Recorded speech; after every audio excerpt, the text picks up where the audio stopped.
My name is Vanessa Brooks. I am 35 years old. I am a remote data analyst at a financial services company in Charlotte, North Carolina, where I have worked for 7 years.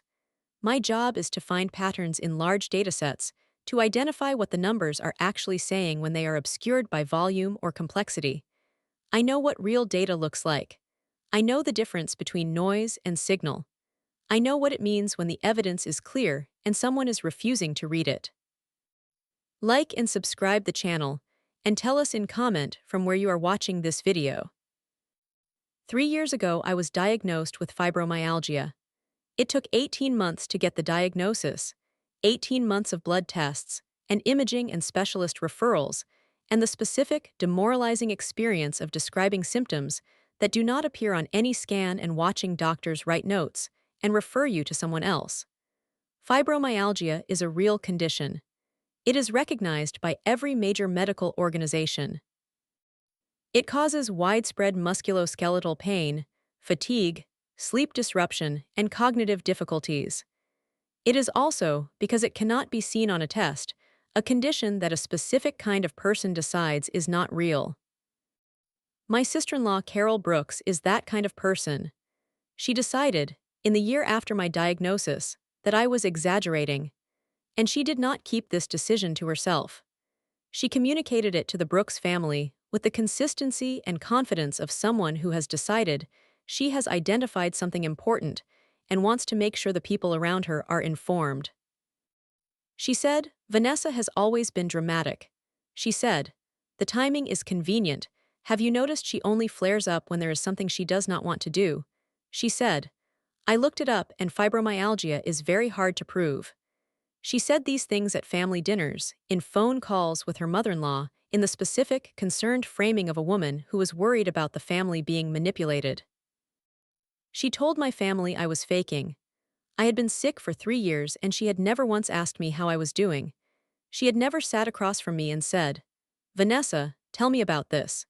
She had never asked what a flare felt like, or what the treatment was, or what the day-to-day reality of a chronic pain condition looked like from the inside. She had formed a conclusion and distributed it, and she had done it without ever asking the person she was describing a single question. And I had 3 years of data that said everything she had said was wrong. Fibromyalgia is difficult to explain to people who have not experienced it, and I have spent 3 years finding better and better ways to explain it, because the explaining is part of managing the condition in a social context. Let me give you the explanation I have arrived at, because it is relevant to the story. Imagine that your pain response system has been turned up. Not to 11, not to the dramatic crisis level that produces emergency room visits. To a 7, persistent, widespread, present in your muscles and joints and the connective tissue between them. A 7 that is always there, that sometimes drops to a 5 on good days and rises to a 9 on bad days, but that is never fully gone. A 7 that you learn to work around, to schedule around, to manage with the specific, careful attention of someone who has learned exactly what their body can and cannot do on any given day. Now add the fatigue, not sleepiness, a specific cellular level exhaustion that is separate from whether you slept well the night before. The kind of fatigue that makes a trip to the grocery store a calculation. Do I have enough reserve to get through this, and what will I have to cancel afterward to recover? The kind of fatigue that makes a full day of family gatherings a thing you prepare for in advance and recover from afterward, the way a person without the condition would prepare for a marathon. Now add the cognitive symptoms. Fibro fog, which is the informal term and which is a real thing, the specific difficulty with word retrieval, with sequential thinking, with maintaining focus under stress. The experience of knowing what you want to say and arriving at a gap where the word should be. The experience of reading the same paragraph 3 times and not retaining it. These are not symptoms I invented. These are symptoms documented in peer-reviewed literature, recognized by the American College of Rheumatology, treated by rheumatologists and pain management specialists across the country. I am not describing something that exists only in my perception of my own experience.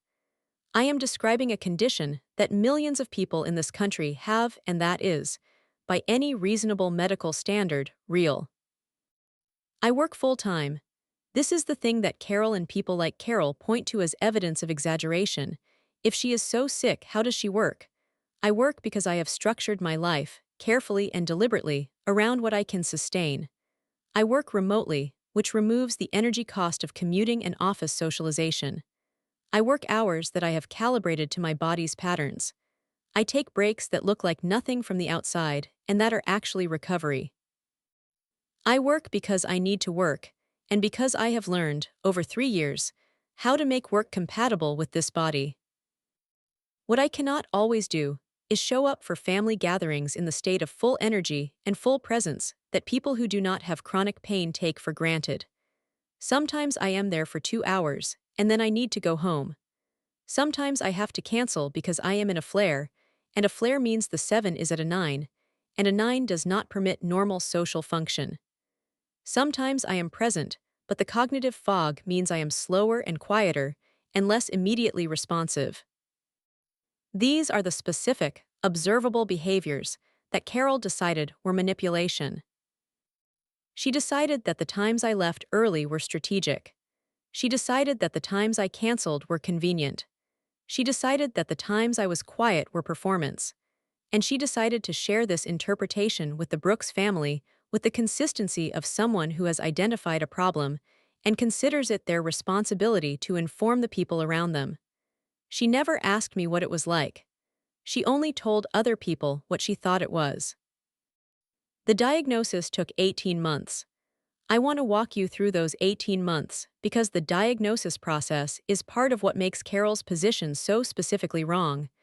Not just in the general sense of wrong, but in the specific sense of, here is exactly what happened, in sequence, and here is what it actually required. It began in the fall of the year I was 32. I started noticing pain that was not responding to the usual explanations. Not an injury, not muscle soreness from exercise, not the kind of pain that has a clear cause and a clear resolution timeline. Diffuse, present in multiple locations simultaneously, persisting in ways that did not make sense given my activity level. I went to my primary care physician. My primary care physician ran the initial blood panel, checking for the conditions that produce similar symptoms, the ones that can be ruled out. Lupus, rheumatoid arthritis, thyroid conditions. The standard elimination. Everything came back normal. She referred me to a rheumatologist. The rheumatologist ran a more comprehensive evaluation, more blood work, a physical exam that included a systematic assessment of pressure points. The rheumatologist was the one who first said the word fibromyalgia to me, not as a definitive diagnosis at that point, but as a possibility to be considered.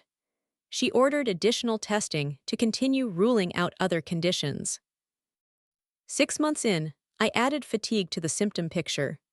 Not just the pain, the profound, body-level exhaustion I described earlier. I went back to my rheumatologist with a detailed symptom log I had been keeping: dates, severity ratings, duration, triggers I had identified, what helped and what did not. The log was 6 months of data, organized in a spreadsheet that a data analyst would produce, because I was a data analyst and documentation was my reflex. The rheumatologist looked at the log and said, "This is exactly what fibromyalgia looks like." She gave the formal diagnosis at month 9. We began the treatment process: medication management, physical therapy, cognitive behavioral strategies for pain, sleep hygiene protocols. The treatment was not a cure. Fibromyalgia does not have a cure. It was a management plan, a way of living with something that was not going away. By month 18, I had a diagnosis, a treating rheumatologist, a physical therapist I saw twice a month, a medication regimen, and 3 years of subsequent treatment records. The paper trail for my condition was the kind of paper trail that a person who is faking something does not produce. Faking requires avoiding documentation. Managing a real condition produces documentation, because documentation is how you manage it. When Carol told the family I was faking, she was dismissing 18 months of medical appointments, a specialist's diagnosis, and 3 years of treatment records that represented the most documented aspect of my life. She was dismissing it without having read any of it, without having asked for any of it, without having had a single conversation with me about it. She had a theory, and she was confident in her theory, and the theory did not require evidence. My husband Marcus and I have been married for 6 years. The Brooks family, Marcus's parents, Robert and Patricia, his two brothers James and Derek, and their families, is a large, warm, food-oriented family in Charlotte that gathers for every major holiday and several minor ones. They are genuine people. They love Marcus. They received me with the warmth of a family that was glad their son had found someone. Robert Brooks is a retired postal worker who has the specific warmth of a man who spent 30 years being reliable for other people, and who has brought that reliability into his family. He is not a man who doubts things without reason. He is a man who believes what he is told by people he trusts. Patricia Brooks is a school administrator who has been managing people and institutions for 30 years, and who has the specific, practiced quality of someone who can read a room, and who extends a certain amount of benefit of the doubt to the people she loves. She is not credulous. She is warm. James Brooks, Marcus's older brother, is an engineer who thinks in systems and who does not make snap judgments. Derek Brooks, the youngest, is easygoing and socially attuned, and unlikely to hold a strong opinion about someone else's medical situation. Carol Brooks is James's wife. She has been in the family for 8 years. She is competent and organized, and has the energy of someone who is always managing several things simultaneously.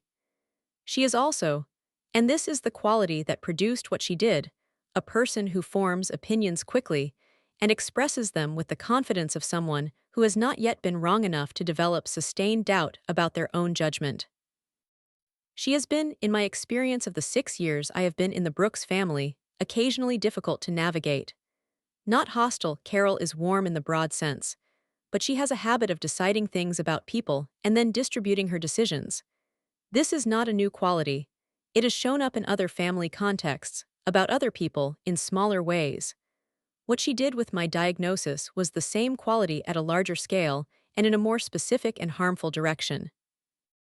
The Brooks family is a good family. That is important to say, and I mean it. What happened to how the Brooks family perceived me over the course of Carol's campaign was not the result of bad people making bad choices. It was the result of good people receiving information from a trusted source over an extended period and adjusting their behavior accordingly. They were not wrong to adjust to what they were being told. Carol was wrong to tell them. Carol Brooks is 40 years old. She is the office manager for a dental practice in Charlotte, a job she has done for 12 years and that she does well. She is organized, efficient, and has the specific command of someone who keeps a complex operation running smoothly. She is good at logistics. She is good at identifying problems before they become crises. She is also, in the specific domain of other people's health and behavior, a person who has strong opinions that she holds with low evidentiary standards. I want to say this precisely because it is the core of the story. Carol is not a person who says things she does not believe. She believed I was faking. That is the most honest thing I can say about her. She genuinely believed it, and she said what she believed, and the damage she caused was real despite being the product of a genuine belief. I have thought about why she believed it. The most honest answer I have arrived at: Carol does not have chronic illness in her personal experience. She has not had a family member with fibromyalgia or chronic pain. Her framework for illness is acute illness. You are sick, you recover, you return to normal. The concept of an ongoing condition that is managed rather than cured, that has good days and bad days in a pattern that does not follow the acute illness timeline, was not part of her understanding. And I did not look sick, by the standard she was applying. This is the specific challenge of invisible illness. The visible cues that Carol associated with being sick, pallor, weight loss, obvious physical limitation, visible pain, were not consistently present. On a good day, I looked like a healthy 35-year-old woman. On a bad day, I looked like a 35-year-old woman who had decided to sit down. The difference between those two states was not to an outside observer without context, obviously the difference between a good fibromyalgia day and a bad one. So Carol applied the framework she had. If you look fine, you are fine. If you leave a gathering early on a day when you looked fine, you are choosing to leave, not managing a medical condition. If you cancel plans, you are canceling because you do not want to go, not because your body has given you information about what is sustainable. The framework was wrong. It was not mean to be wrong. It was simply wrong. And the wrong framework, applied with Carol's level of confidence, and distributed through Carol's social network, produced 3 years of my in-law family treating me with skepticism for something I could not control and had never chosen. She said it at Thanksgiving the year after my diagnosis. I was not in the room, I was in the kitchen when I heard it through the pass-through. She said to Robert and Patricia, "I just think it is very convenient, don't you?" She said it with the tone of someone sharing an observation that she expected would be received as reasonable. I stood in the kitchen and I held a serving bowl, and I understood that the thing she had been doing privately had just been done in front of the two people whose opinion of me mattered most in the Brooks family. And I thought, I have the data. I have 3 years of data, and I am going to need to use it. I want to name what Carol did as a campaign because calling it a single incident would not be accurate. It was sustained. It was distributed. It was delivered in the form of concerned observations rather than direct accusations, which made it difficult to address directly and gave it the specific durability of things that are said as concern rather than judgment. At Easter, a comment to Patricia about whether Vanessa had seen a doctor who specialized in chronic pain management, with an implied subtext that a real specialist would have found something more concrete. The comment did not accuse me of faking. The comment suggested that the diagnosis was perhaps not thorough enough. The effect was the same. At a summer cookout, a conversation with Derek's girlfriend, who later told Marcus, in which Carol mentioned that she had read about fibromyalgia online and that it was, in her reading, a very difficult condition to definitively diagnose and that a lot of patients were misdiagnosed. Not, Vanessa is faking. The implication was the same. At Marcus's birthday dinner, a remark in front of Robert about how she noticed I had managed to stay for the full event, delivered with the specific quality of mild surprise that communicates, "This is unusual for her, she must have had a reason to push through today." The remark said, on other occasions, her reasons for leaving were not medical. The campaign was effective because it was delivered in pieces, each piece small enough to be dismissed as a single observation, the accumulation of them building a picture that no single piece could have built. This is the specific mechanism of reputational harm, not a single loud accusation that can be directly addressed, but a sustained, quiet distribution of doubt that shapes perception without producing a specific moment that the subject can point to and respond to. I knew it was happening before I had the full picture. I felt it in the specific way you feel a change in a room, a slightly held quality in interactions that had previously been easy, a careful quality to how Robert and Patricia asked about my health, a particular kind of checking in that had the texture of people monitoring a situation rather than genuinely asking. These were not dramatic changes. They were the social equivalent of a slightly different temperature in a room. You feel it before you can name it. Marcus noticed too. He mentioned it to me after the Easter gathering, gently, with the specific care of a man who loves his wife and is beginning to understand that something is happening in his family that he needs to address. He said, "I think Carol has been saying things." I said, "I know." I said, "I am going to need to address it." He said, "How?" I said, "With the data." The data analyst's response to a false narrative, documentation. I had 3 years of documentation. I had an appointment record that went from the first primary care visit through the rheumatologist referral through the diagnosis through 2 years of treatment follow-ups. I had a symptom log. I had a medication record. I had a physical therapy attendance record. And I had a calendar of every Brooks family event for 3 years. Every event I attended, every event I canceled or left early, with notes on where I was in my symptom cycle at each one. I had built this calendar not for this purpose. I had built it because tracking activity against symptoms was part of how I managed the condition. The calendar turned out to be the most useful thing I had. The Thanksgiving kitchen moment was when I understood the full scope of it. Before that, I had been operating on the awareness that Carol had opinions she was sharing, without fully understanding how far the sharing had gone. When I heard her say, "It is very convenient, don't you?" to Robert and Patricia, I understood. This was not a private opinion. This was a sustained communication to the people whose opinion formed the family's baseline understanding of who I was. I finished helping with dinner. I sat at the table. I was present and warm, and I ate the food, and I participated in the conversation, and I did not address what I had heard because Thanksgiving dinner was not the right moment. I filed it. I drove home with Marcus and I said, "I heard what Carol said in the kitchen." He was quiet for a moment. Then he said, "I know, she has been saying it for a while." I said, "How long?" He said, "Since about a year after the diagnosis." He said it with the difficulty of a person who had known something that he should have addressed and had not, because addressing it would have required a confrontation with his brother's wife that he had been hoping to avoid. He said, "I should have said something." I said, "Yes," I said, "but we are addressing it now." We talked for 2 hours that night about the approach. Not about Carol's motivations, that conversation could wait. About what outcome we were working toward and what would produce it. What we needed was not for Carol to feel bad. What we needed was for the Brooks family to have accurate information about my condition, specifically and clearly, and in a form that could not be argued with. The form that cannot be argued with is documentation.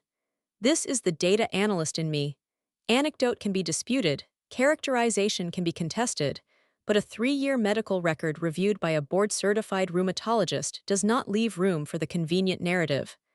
I was going to put the documentation in front of the family. All of it. Not aggressively, calmly, as information, as the correction of a record that had been allowed to stand for too long. Marcus said, "Do you want me to address Carol directly first?" I said, "No, I want the family to receive the information at the same time. If I address Carol privately, she has the opportunity to manage how the family receives what I am saying. I want them to see the documentation without Carol's framing in place first." He understood. He said, "Christmas. The family will all be there." I said, "Christmas." Dr. Maureen Shaw has been my rheumatologist for 3 years. She is 52 years old, she practices at a rheumatology clinic in Charlotte, and she is, in the specific way that good doctors are good, a person who treats the person in front of her rather than the category. She asks about my work. She asks about my marriage. She understands that managing fibromyalgia is not just about the medication protocol, but about the full context of a person's life. I called her office in the November before Christmas and asked if she would be willing to write a letter describing my diagnosis and treatment history in terms that could be shared with my family. I explained the situation, not in full detail, but in enough detail that she understood what was needed. She said, "Yes." She said it without hesitation and with a specific warmth that I have thought about since. She said, "This is not an unusual request. People with fibromyalgia encounter this frequently." The letter she wrote was 2 pages. It described my diagnosis date and the process that produced it. It described the symptom profile that was consistent with fibromyalgia. It described my treatment protocol and the evidence that the treatment was addressing real symptoms, the specific markers of improvement, and the specific indicators that the treatment plan was working. It described the nature of fibromyalgia flares and the medical reasons why a person with fibromyalgia might cancel plans or leave a gathering early.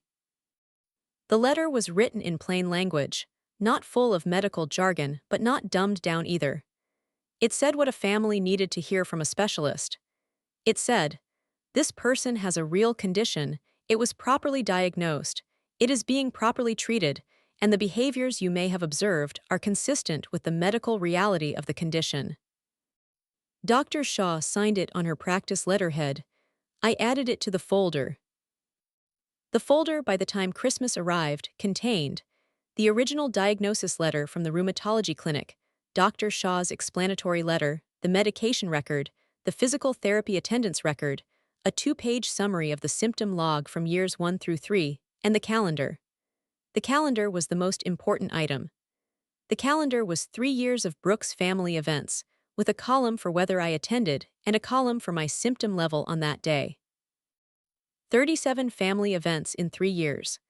I had attended 31 of them, including the ones on days when my symptom level was a 7 or above. I had missed 6. 3 of those were days when I was in a flare, with symptom levels I had recorded as 8 or 9. The other 3 were on days when I was not in a flare, and I had notes for 2 of them that gave the specific reasons. The calendar said, "This is not a pattern of convenient cancellations. This is a pattern of a person who shows up when she can and does not show up when her body does not allow it." The data told the story. I assembled the folder over 3 days in December. Not dramatically, it was a practical task. I printed the documents, organized them in chronological order, added a cover sheet that described the contents in plain terms. What was in the folder, why each item was included, and what the folder as a whole demonstrated. The cover sheet said, "This folder contains the documentation of Vanessa Brooks's fibromyalgia diagnosis and treatment, compiled to address concerns that have been raised within the family about the reality of her condition." The documents span 3 years and were prepared by her treating physician, Dr. Maureen Shaw, and by Vanessa herself using her professional data management skills. I had Marcus read it before Christmas. He read the whole thing. He was quiet when he finished. He said, "This is thorough."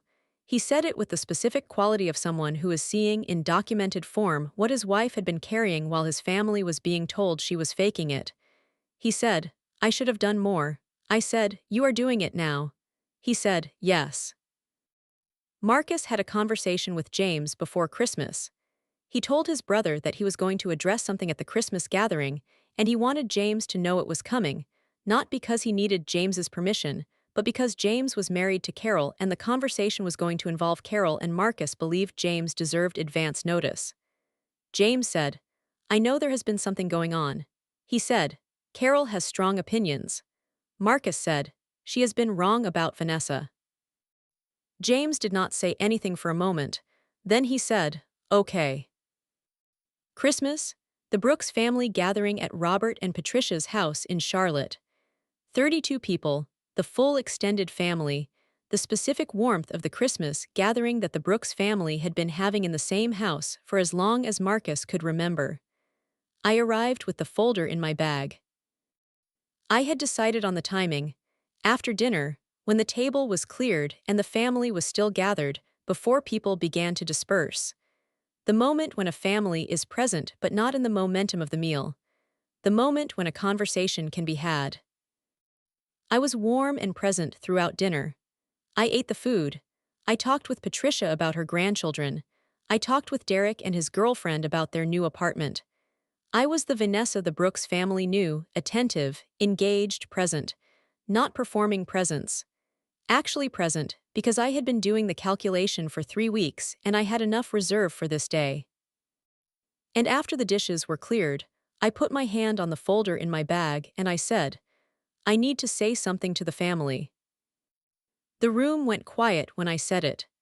The specific quiet of a family that has been gathered around a table, and one of them has said something that changes the register. I said, "Over the last 3 years, some information has been shared in this family about my health condition that is not accurate." I said it without looking at Carol. I said it to the table, to Robert and Patricia, who were at the ends, to the brothers and their partners, to the extended family who had joined for Christmas. I said, "I have fibromyalgia. I have had it for 3 years. It took 18 months to diagnose, and it has been treated by Dr. Maureen Shaw at a rheumatology clinic here in Charlotte since my diagnosis.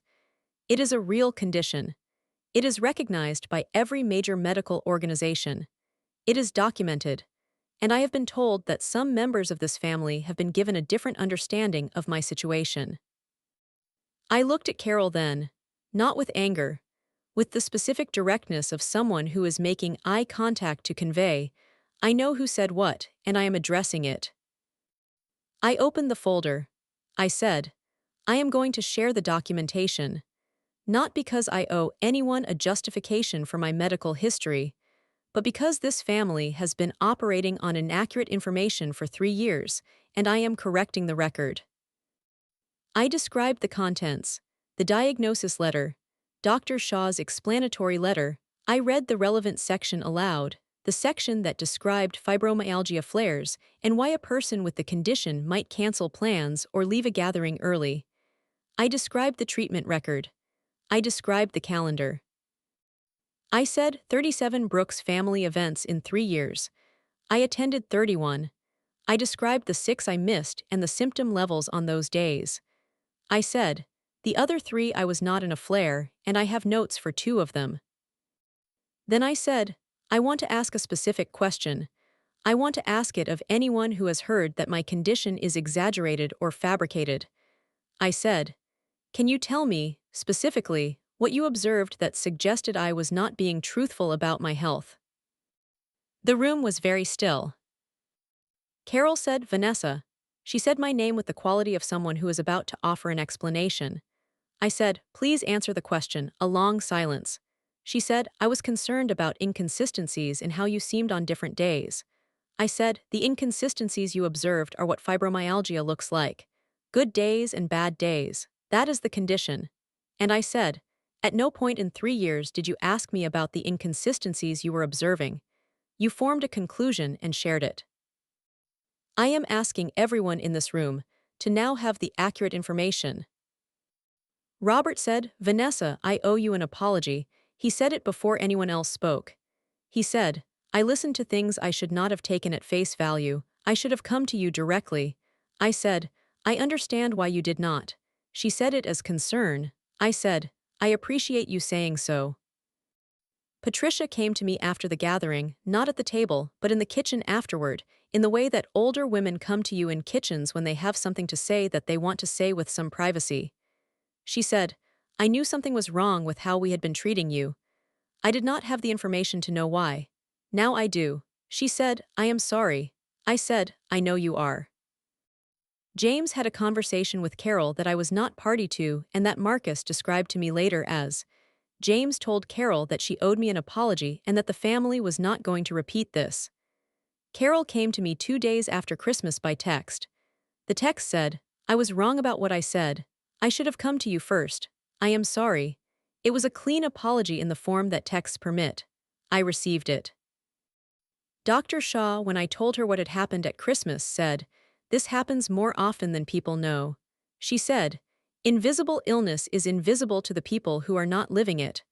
What you did, the documentation, the clarity, that is what changes a family's understanding. She said, I am glad the letter helped. The folder is on my desk. I kept it. Not because I need it anymore, the record has been corrected, the family has the information. I keep it because the folder is the proof that I was not faking. 3 years of a real condition, managed responsibly, documented thoroughly, finally put in a room where it could be seen. The data was always there. It just needed to be shown. I am 35 years old. I am a data analyst. I find patterns in large datasets. I know what the evidence says when the evidence is looked at clearly. What I keep from this story is the folder. Not the physical folder, which is on my desk, the fact of the folder. The 3 years of documentation that I had accumulated, not for this purpose, not in preparation for a confrontation, but simply because documentation is how I managed my condition. The symptom log was my management tool. The calendar was my planning tool. The medical records were my treatment tool. The folder assembled from those tools was the proof that I had always had.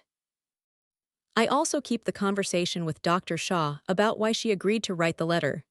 She said, this is part of my job. She said, my patients deserve to have their diagnoses taken seriously by the people around them. She said, when a patient tells me they need support in having their condition understood by their family, writing a letter is a small thing I can do. I keep the knowledge that the right doctor, in the right relationship with a patient, understands that managing illness includes managing the social context of illness. And I keep what Robert said. I owe you an apology. He said it before anyone else. He said it without being prompted. He is a man who had been told something inaccurate and had adjusted his behavior accordingly, and when he received the accurate information, he corrected himself, simply and directly, in front of his family. That is what good people do when they receive accurate information. They adjust. Carol and I have a different relationship now. Functional and careful, and without the warmth that the relationship had before I understood what she had been saying. She was wrong. She acknowledged it. The wrong is part of the record. What comes next depends on what she does with the acknowledgement. I still have fibromyalgia. The condition is not resolved. I manage it with the same careful attention I have always given it. The good days and the bad days continue. The difference is that the Brooks family now has the accurate framework for understanding what they are seeing when they see me, which means I can be present without performing wellness, and I can need to leave without it being interpreted as strategy. She told my family I was faking. I had been sick for 3 years, and she had never once asked. I brought the data, 3 years of it. The data was always there. It just needed to be shown. If you stayed until the end, thank you. This story is for everyone who has had their invisible illness doubted by someone who should have known better. For everyone who has been told their chronic pain is convenient, their diagnosis is questionable, their management strategies are manipulation. For everyone who has sat at a family table carrying the specific weight of a condition that cannot be seen and the additional weight of being doubted by the people who should believe them. The data analyst in me wants to say this clearly. Invisible illness is documented. Your medical records exist. Your treatment history exists. Your symptom logs exist. The evidence of your condition, the fact that it is real, is in those documents. If you have been in a position where someone has told your family a story about your health that is not accurate, the story has a counter, the medical record. You do not have to justify your illness. You can, if you choose, document it. And if you are the Carol in a family you love, please ask, before you decide, ask the person you are concerned about. Sit down with them. Hear what it is actually like. The information is available. The person who has it is right there. Drop your city in the comments. Tell me if your illness has been doubted by someone who loved you. I read every single one. Subscribe, hit the bell, share this. More stories coming. I'll see you next time.